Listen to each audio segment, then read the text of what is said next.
So, hi guys! Hello, I'm Elaine again. So, nandito naman po ako sa inyong harapan. Kumakandidato joke. So, nandito po ulit ako kasi may i-review na naman po akong glutathione. Yung na-try ko na po ulit na glutathione. So, ito po yung other product ng Ishin. Ito po yung Ishin Premium. Ishin Premium. Yun.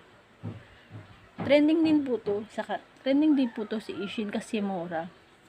If naalala niyo guys, nag-try na ako ng na-try ko na yung isang Ishin. Ito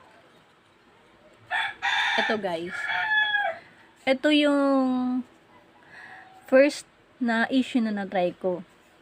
Ishin Advanced White Formula. Siya yung una kong na-try, na nireview ko na dati. Diba, nireview ko na to dati. Then, trinay ko yung bago nila, yung Ishin Premium. Trinay ko siya dito. Alam nyo guys, malaki yung pagkakaiba nila sa epekto sa akin.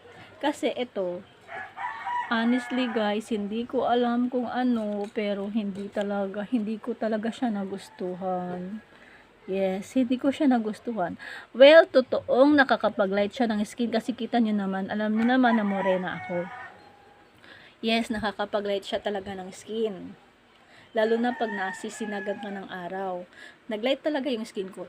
Totoo po talaga yung ganun. Yung claim ng product na to nakakapag-whiten.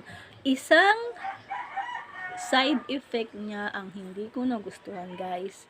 Hindi ko naman sinasabi na pare-parehas tayo na maging epekto nito kasi may iba namang humihiyang dito, di ba?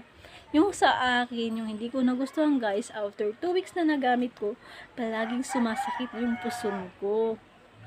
So, bawal kasi siya may mga PCOS o kung ano. Hindi ko alam ko wala ko talaga PCOS. Pero siguro, hindi lang talaga nahiyang sa akin yung Ishin Premium. So, yun lang sa ngayon yung masasabi ko. Well, hindi ko naman sinasabi, gaya ng sinabi ko, hindi ko sinasabi na hindi din magiging hiyang sa inyo.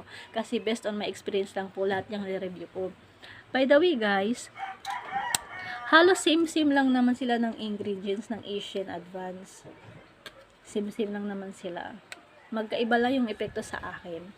Well, kung mas papipilin ako dito, mas bet ko dito sa Ishin Advanced White.